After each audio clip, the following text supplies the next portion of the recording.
The purpose of Lightworkers, Starseeds, here on planet Earth. Aita, channeling her higher self, July of 2020. Good day to you, dear Lightworkers, Starseeds.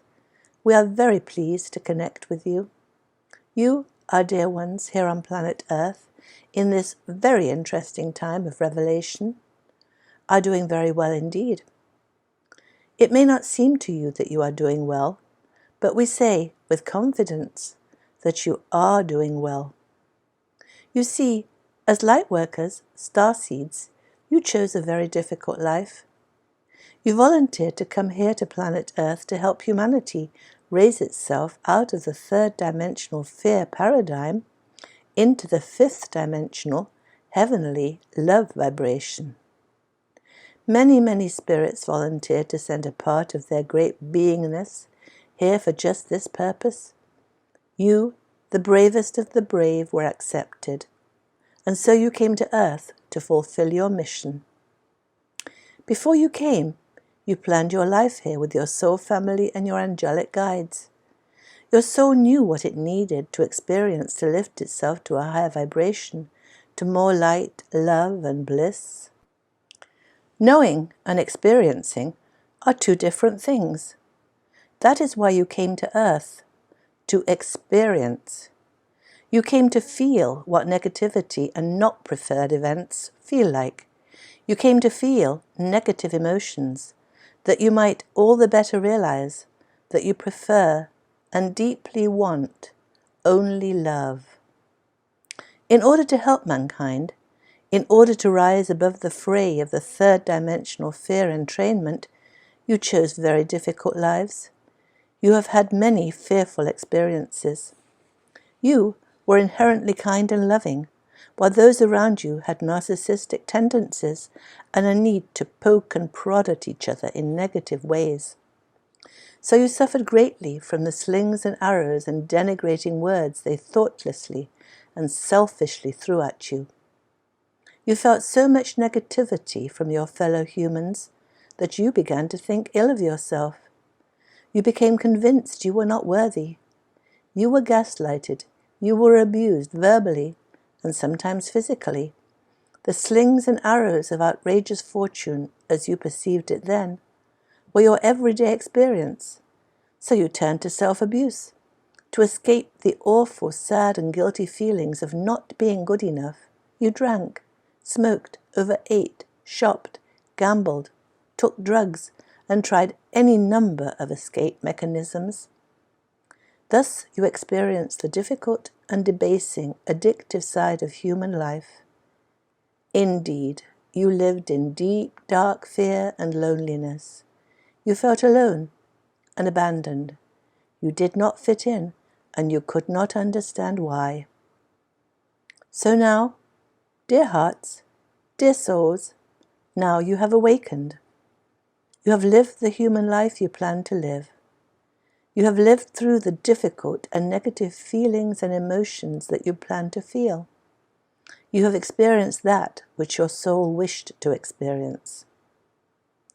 As you awoke from your nightmare, you remembered that you are divine. Slowly, the wonderful reality of your divinity dawned upon you, and you did your spiritual work with eagerness and avidly. You meditated, read, watched videos, took classes, said mantras and affirmations. You applied yourself to metaphysics.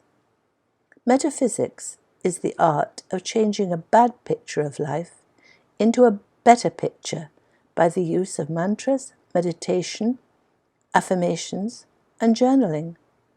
And with considerable application and enthusiastic concentration, you became a mystic. Mysticism is the knowledge that nothing needs to be changed, healed, or corrected. The knowledge that all is perfectly perfect as it is in this planet Earth experience, for we are here to learn greater love. And we learn that love through all the difficult and challenging events that make up life in this third-dimensional fear existence. Only by living through all the difficult events of your life could you lift yourself up from the morass of the earthly fear entrainment to the upper room. The upper room is the place in which the mystic lives. The mystic is in this world, but not of this world. The mystic has realized that the purpose of human life and all the pain we feel here is for the growth and ascension of the soul to greater heights of love. This planet Earth experience has been to teach us that we want love, love, and only love. Having experienced deeply the opposite of love, we are compassionate, for we know that human suffering is very hard to bear, but it leads to enlightenment. And indeed, our burden becomes light when we see the purpose of life. This whole planet Earth experience, with all its dark and devious control mechanisms, has been set up by Spirit for the growth and ascension of our soul. Our souls are particles of God, fragments of divine essence, drops of water in the ocean of God consciousness. They are here to individuate themselves from divine essence, from the electricity that is God. They are here to sort and sift all the negative and positive experiences of the planet Earth adventure, to find what they do prefer and don't prefer.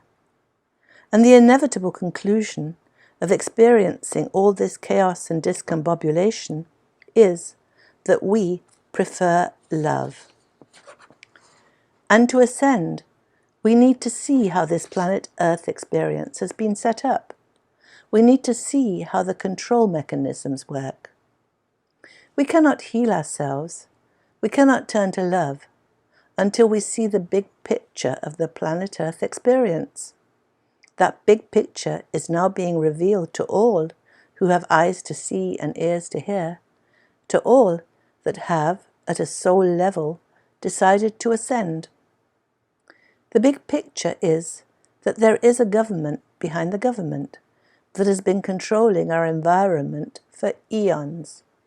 You can call them the devil, Satan, the Illuminati, the deep state, or the powers that be. They have many names, and they are nefarious indeed. And they need to be so, for they provide the darkness from which we human beings learn love. All the negative happenings on planet Earth are devised by them. They are inhuman. They are not human. They are like cats playing with mice. They have no heart. Human fear and pain feed them. They think of us as sheeple that can be manipulated to feed their power needs. They are of reptilian descent, and they have watched carefully over the ages that their bloodline remain pure. So all the begats in the Bible describe their parentage. They have been the kings and the queens, the lead warriors, the rulers, the high churchmen, the bishops, the financial experts. Great wealth and control has been theirs. They have insisted on subservience from mankind, who have indeed been their prisoners on planet Earth. And all this is as it was meant to be, for this is how the planet Earth experience was set up, that the dark and the light play together, that Satan, the devil, plays against kind and empathetic mankind, that mankind is hypnotized by the words and magical spells of the powers that be. How to break out of this difficult paradigm, this difficult mold into which we have been entrenched? It is by metaphysics, reaching to mysticism, that you have done this, dear Lightworkers, Starseeds. It has not been an easy journey for you. You are doing very well indeed. Know this. Feel this in your soul, in your very beingness. You are exactly where you need to be. Be reassured. There are no accidents in this planet Earth life. All is planned. Every event that comes up is happening for you and not to you. Now, seeing the big picture and the reason for your life and all that you have lived through, you are at peace. You know that ascension is taking place. You can feel it. You can feel yourself rising. You are lighter and brighter. Yes, there are still issues you are dealing with, but you know your soul is returning to its great multidimensional self. You have connected the dots. You are on an up spiral of love, and now, having lived the human life in the depths of its difficulty, you can help your brethren still entrenched in fear and despair. Just be, just breathe. Spread the waves of love and light that emanate from you now. By so doing, you awaken your brethren. You have fulfilled your commission. You are Lightworkers and Starseeds emeritus, and wonderful days of love, light, and laughter are ahead of you. That was Aita, channeling her higher self. We are blessed beings indeed.